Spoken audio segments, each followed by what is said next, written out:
గురువుగారు మీ పేరండి? నా పేరు సీతారామయ్య, వెలగపూడి అండి. వెలగపూడి. ఎంత ఇచ్చారండి ప్రభుత్వానికి భూమికి రాజధాని కోసం? మేము 6 ఎకరాలు ఇచ్చామండి మా కుటుంబం తరపున. ఎటువంటి హామీ ఇచ్చిందండి మీకు ప్రభుత్వం? అప్పుడు మీకు భూమి ఇస్తా ఏమిస్తామని చెప్పారు? ఇక్కడ నవనగరాలు ఏర్పాటు చేస్తామని చెప్పారండి. 9 నగరాలు ఏర్పాటు చేస్తాము, మీకు ఈ 9 రకాలుగా అభివృద్ధి చేస్తామన్నారండి. ఎందుకంటే కరెంటు కానీ మొత్తం అండర్ గ్రౌండేనండి. కరెంటు కానీ, డ్రైనేజీ కానీ, వాటర్ కానీ, కేబుల్ కానీ, నెట్ కానీ, గ్యాస్ కానీ, ఏసీ పైపులతో సహా మాకు ఇస్తామని చెప్పి 94 అగ్రిమెంట్ ప్రకారంగా జరిగిందండి. అప్పుడు 2014 డిసెంబర్లో ల్యాండ్ పూలింగ్ ఒక మాట చెప్పారండి.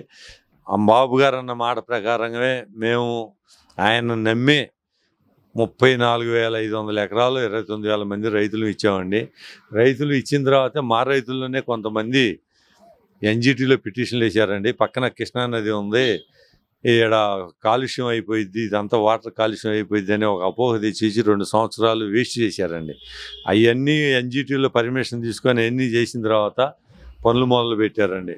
పనులు మొదలు పెట్టిన తర్వాత కొంచెం దాదాపుగా 15,000 కోట్ల రూపాయలు, ఆ 15,000 కోట్ల రూపాయలు 1,500 కోట్ల రూపాయలు సెంట్రల్ గవర్నమెంట్ కూడా ఇచ్చిందండి. ఆ పన్ను మొదలు పెట్టారు. మొదలు పెట్టగానే గవర్నమెంట్ మారిందండి. ఇక తర్వాత మారడంతోనే మా కష్టాలన్నీ మొదలైనయండి.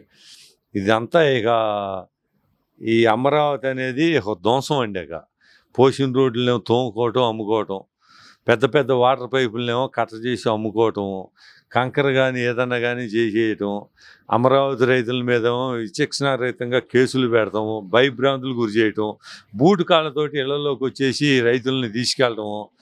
ఏ పాపం చేశారండి రైతులు? చేసిన పాపం ఏంది? ఆ అమరావతికి రాష్ట్రానికి లేని రాజధాని అని చెప్తే మా భూములు ఇవ్వటం చేసిన నేరం అండి. మేము చేసినందుకు రైతుల మీద పగ తీర్చుకోవటానికే కొన్ని వేల కేసులు పెట్టారండి. అనేక రకాలుగా హింసకు గురి చేశారు. దాదాపు 200 మంది రైతులు గుండెకి చనిపోయారండి. మనోవేదంతో హార్ట్ ఆపరేషన్ చేయించుకున్న రైతులు కూడా చాలామంది ఉన్నారండి. వీళ్ళందరినీ చేసి అనేక రకాలుగా మా ఎదురుగానే మా కళ్ళ ముంగలే అసెంబ్లీకి వస్తా కూడా మీ సమస్యలు ఏందని అడిగిన పాపాన పోలేదండి. చివరికి వచ్చేదానికి చివరి 2 సంవత్సరాలు కౌళ్ళు కూడా వేయలేదండి. కోర్టు చెప్పినా కానీ మా మాట వినకుండా కౌళ్ళు వేయలేదండి.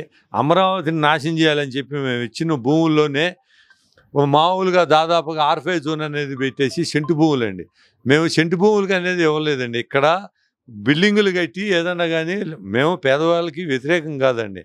ఆ సెంటు భూములు కాకుండా బిల్డింగులు కట్టివ్వమని చెప్పి అడిగామండి. అట్ట కాకుండా ఆయన ఊరికొచ్చే భూమి అని చెప్పి సెంటు భూములు అని చెప్పి పేదలకి మాకు వర్గాలుగా మమ్మల్ని గొడవలు పెట్టాలని చెప్పి ఆలోచన చేశామండి.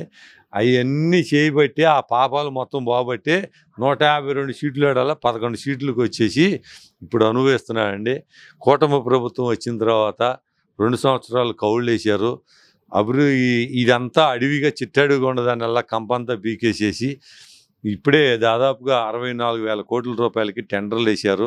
పాలవాగు, కొండవీటి వాగు ఇవన్నీ పనులు ప్రారంభించారండి. ఇంకో విషయం చెప్పాలండి, పాలవాగు కానీ కొండవీటి వాగు కానీ ఎక్కడ బొచ్చి మట్టి కానీ తట్ట మట్టి కానీ తీయలేదండి. కారణం ఏంటంటే ఈ వర్షాలు పడితే కనుక వాటర్ బాగుండి ఉంటే కనుక అమరావతి మొత్తం మునిగితే కనుక ఇది ముప్పు ప్రాంతము అని చెప్పి జనాలను నమ్మించేసి పనికి రాకుండా చేయాలండి. చూశాడు కానీ ఆ భగవంతుడు ఉండబట్టి ఆ వర్షాలు పడ్డా కానీ ఆ నీళ్లు ఎట్టిపోయినాయో ఎడ జరిగినాయో అమరావతి సురక్షితం అనేది జనాలందరికీ తెలిసిందండి. ఫైనల్గా చెప్పండి, అంటే ఏదైతే సిఆర్డీఏ కావచ్చు అప్పుడున్న ప్రభుత్వం మీకు ఏదైతే అగ్రిమెంట్ చేసిందో దానిలో భాగంగా ఫ్లాట్లుగా మీకు కేటాయించిన ఫ్లాట్లు కావచ్చు లేదంటే కౌలు కావచ్చు ఇప్పుడున్న సిఆర్డీఏ సకాలంలో చెల్లిస్తుందా ప్రభుత్వం? ఇప్పుడు జగన్మోహన్ రెడ్డి గవర్నమెంట్లోనండి ఫ్లాట్లు రిజిస్ట్రేషన్ చేయించుకోవాలంటే నరకం చూసేవాళ్ళం అండి. ఆ కాగితం తీసుకురా, ఈ కాగితం తీసుకురా అని మినిమం 10,000 రూపాయలు తక్కువ లేకుండా రిజిస్ట్రేషన్లు తీసుకునేవాళ్ళు అండి. బాబు గారు వచ్చిన తర్వాత పారదర్శకంగా ఏ ఊర్లకు ఆ ఊర్లో రిజిస్ట్రేషన్ ఆఫీసులు పెట్టేసి రిజిస్ట్రేషన్లు చేయించుకున్నారండి. అంటే ఇప్పుడు సిఆర్డీఏ వ్యవస్థ అనేది అధికారులు కావచ్చు సకాలంలో రైతుల పట్ల సానుకూలంగా స్పందిస్తున్నారా? మనకి ఏదైనా సమస్య ఉంటే ఇప్పుడు ఫస్ట్లో అండి ల్యాండ్ పూలింగ్ తీసుకునేటప్పుడు వాళ్ళకి రైతులు విలువేందో, రైతులు భూములు ఇచ్చారని చెప్పి అప్పుడు రెవెన్యూ వాళ్ళు కానీ సిఆర్డీ డిప్యూటీ కలెక్టర్లు కానీ ఏదైనా కానీ అప్పుడు మమేకంగా ఉండేవాళ్ళం అండి. వీళ్ళు తెలుసుకోవాల్సింది ఏంటంటే సిఆర్డీ రైతులు పార్ట్నర్లు, వీళ్ళు మనం ఎంతో వాళ్ళు అంత అనేది ముందు వాళ్ళు గ్రహించాలండి. అది గ్రహించితే కనుక కొన్ని సమస్యలు ఉన్నాయి, ఆ సమస్యలు కూడా తీరుతాయి. ఎందుకంటే ముందు బాబు గారు కానీ నారాయణ గారు కానీ కమిషనర్ గారు కానీ ముందైతే తెలుసుకొని వాళ్ళకి వివరంగా చెప్పేసి ఇట్లా రైతులతోటి ఇట్లా సానుకూలంగా ఇట్లా మాట్లాడాలని చెప్పి వాళ్ళకి ఒక క్లాసుగా, ఎందుకంటే అంత ముంగల చెనకేశులు గారు కానీ సుధీర్ కానీ అమ్మారు కానీ వాళ్ళందరికీ తెలుసండి. వాళ్ళ ద్వారాగా వీళ్ళకి కొంచెం ఎవరినైనా ఇస్తే బాగుంటుందని మా ఆలోచన అండి. ఇప్పుడున్న సిఆర్డీఏ కమిషనర్ కావచ్చు, మంత్రిగా ఉన్న నారాయణ కావచ్చు, ఎట్లా ఉన్నారు అసలు పనితీరు కావచ్చు, రైతులతో మాట్లాడే విధానం కావచ్చు? ఇప్పుడు ఉన్న కమిషనర్ గారు కానీ ఏదైనా కానీ అంతా బాగానే జరుగుతున్నాయండి.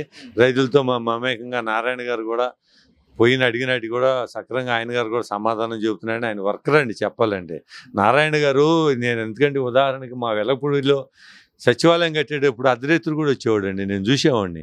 అసలు పనులు చేస్తున్నారా, ఏం జరుగుతుందని నేను ఉద్దేశించిన దాదాపుగా 6 నెలల్లో హైకోర్టు కానీ సచివాలయం కానీ కడతామంటే సామాన్య విషయం కాదండి. మనం కొద్ది ఇల్లు కట్టుకోవాలంటేనే సంవత్సరం లోపల అసలు ఇల్లు అవ్వదండి. అటువంటిది 6 నెలల్లో మొత్తం కరెంటు కానీ ఏసీలు కానీ రంగులతో సహా వేయించారంటే ఆయన ఎంత వర్కర్ కాకపోతే ఆయన అన్ని కాలేజీలు నడిపి ఒక పొంతులు గారి నుంచి పైకి వచ్చిన ఆయనండి. ఆయన ఏ రకంగా ఏ టైపులో ఎట్ట చేపియాలో ఆయనకి అన్నీ తెలుసండి. ఇప్పటికి కూడా మేము ఆయన ఈ ఇన్ఫ్రాస్ట్రక్చర్ టెక్చర్తో కానీ ఇప్పుడు రోజు ఈ టైంలో ఇప్పుడు ఈ సాయంత్రం పాటు సిఆర్డీ ఆఫీసులతో ఇంజనీర్లతోటి చర్చలు జరుపుతూ ఉంటారండి. నేను 2-3 సార్లు చూశాను. నారాయణ గారు కూడా మంచి వర్కర్ అండి. బాబు గారు ఆయన ఆశలను వమ్ము చేయకుండా ఈయన మీద నమ్మకము వమ్ము చేయకుండా ఆయన అన్ని చేస్తారని చెప్పి మాకు నమ్మకం ఉందండి.